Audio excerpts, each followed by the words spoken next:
This video is brought to you by Sporlan, American made, American strong.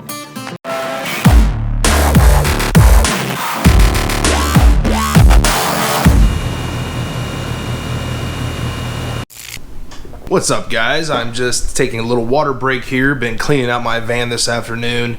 If any of you guys saw my last video from Thursday, yeah, it was pretty bad.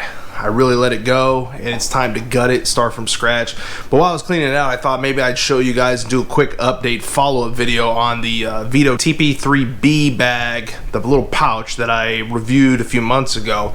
I really did take it in the field with me, and I've had it as a daily troubleshooting bag the whole time. So I got a couple comments about it, as well as the loadout that I really ended up with after initially taking it out. So let's go check it out. All right, so obviously got quite a mess out here still. A bunch of garbage and crap I gotta still sort through. But the van itself is gotten cleaned up pretty nice. So still the same layout as you guys have seen before in my video about a year ago. I do have a new van, a brand new van on the way. It's one of the mid-size, new Ford Transits. So I've heard a lot of negative about the vans itself, but the shelving kit is out of control cool. It is so cool. Some of the other guys have already got them. I'm so freaking excited to get the new van with the new kit. So if you see down there on the floor, that's my TP3B here. So let's go ahead and see what I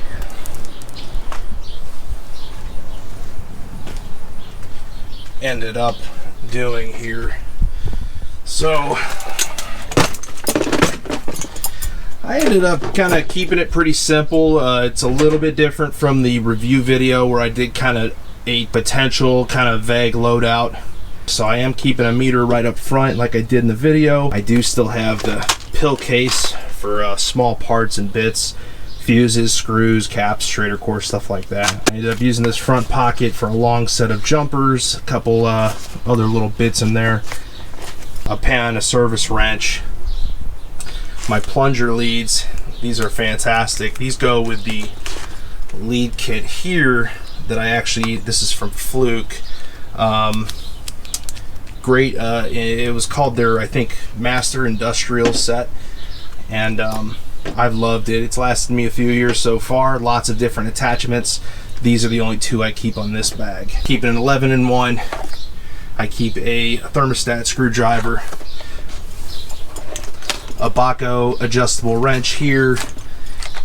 These Schrader torque wrenches are really cool, and I carry them on several bags now, and I just give any Schrader core I come by a little twist there, make sure it's on good and not over tighten as well, which is just as bad as under tightening it. Non-contact voltage tester.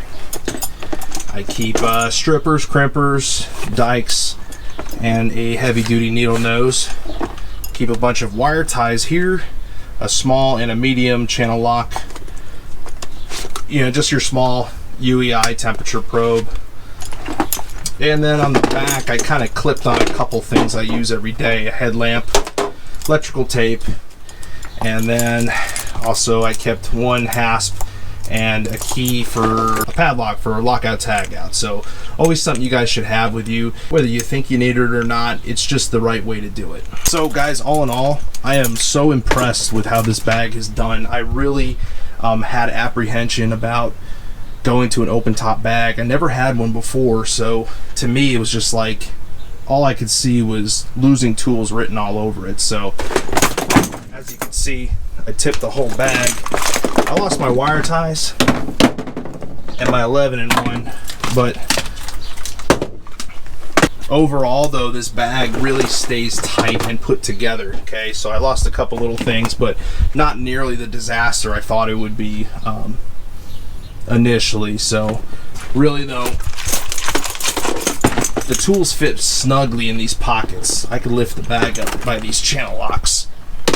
So it's all about how you decide to load it out, but if you do it tight, it really stays put together well. I do really like having access to everything without having to unzip something. Like my MB2, which was always my favorite bag, still pretty much is. I think if they go to the hard bottom I'll probably go back to it. But I have to say, I really am impressed beyond what I expected to be with this bag. So if it was a hair bigger and I could fit a little bit more, it would really be something I'd consider keeping permanently as my everyday carry. I was carrying my smart probes on the bag, and I actually, kept the probes in here and here, and then I clipped the temperature clamps to my handle. It did get kind of a pain after a while, and I sacrificed room for hand tools, so I ended up ditching that finally. I don't know, I might go back to it, really not sure. So for now, I am keeping them in my recovery evacuation bucket. I did videos on these as well. This is how it looks in my vehicle. I really have been using it.